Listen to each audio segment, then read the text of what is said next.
have gotten decomposed soil from the decomposed site under the trees, and we are doing the sieving to get out of some particles like stones and some twigs which can damage our seedlings.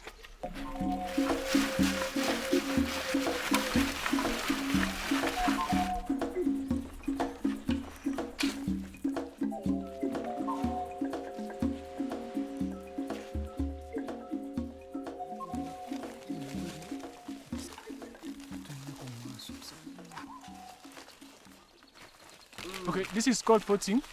We have shifted the fine soil and we are putting inside the pots. So we make it a bit hard so that when we plant, the seedlings may not lose. And even the roots, if we plant it inside, they will not go out when we are transporting them.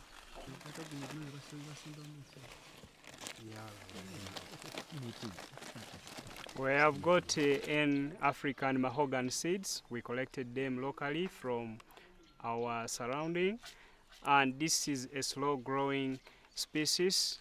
It can take like 50 years to get timber in. It has a very valuable timber. We get in very good furniture, and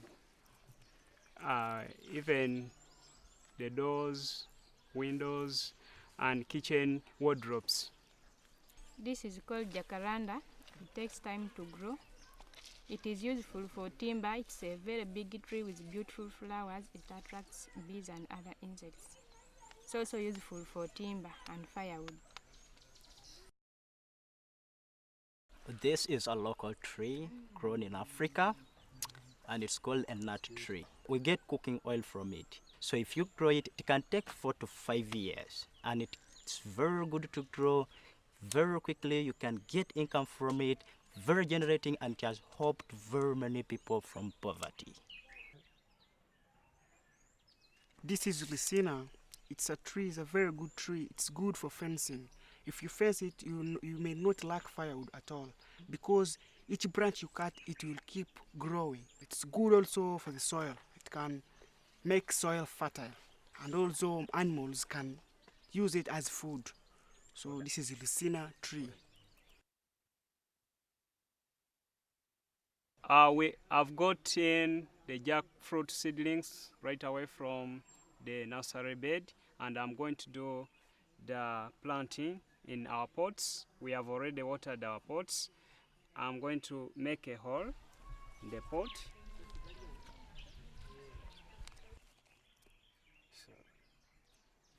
And I do the planting. I cover it with some soil so that it can be firm in the pot. Making a hole for the roots so that they cannot get damaged. And you are seeing even the cotyledon is still there. This seedling needs more nutrients to grow. So I put it gently so that I cannot damage the roots, so that there is no air in which can damage the root. So that's how I do it.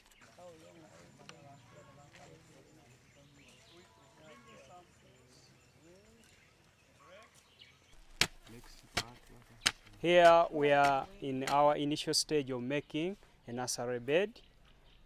We have gotten a hole, we have dug the soil mixed with compost soil. We have gotten a rake to make it flat. Afterwards, we have gotten a stick to make rows.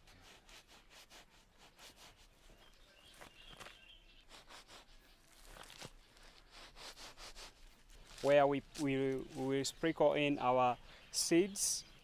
And after sprinkling, we are seeing we have covered it with some light soil so that the seeds can grow well.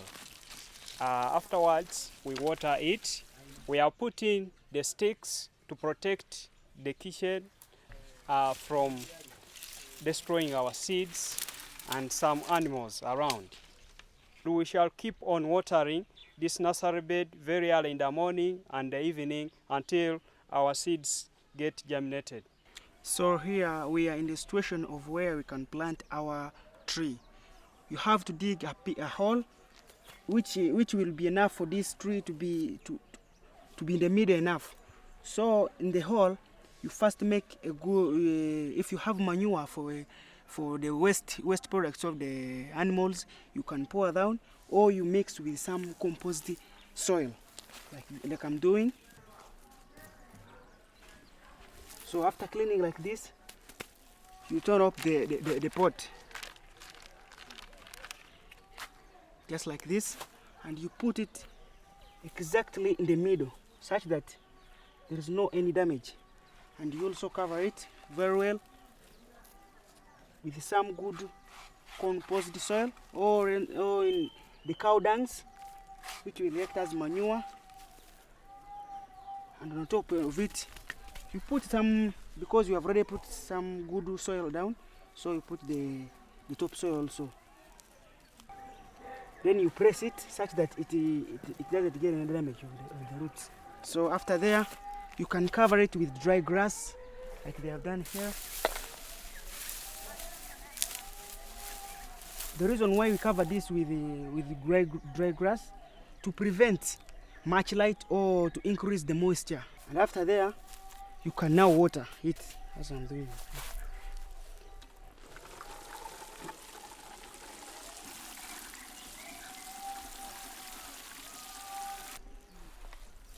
That's the way they plant trees.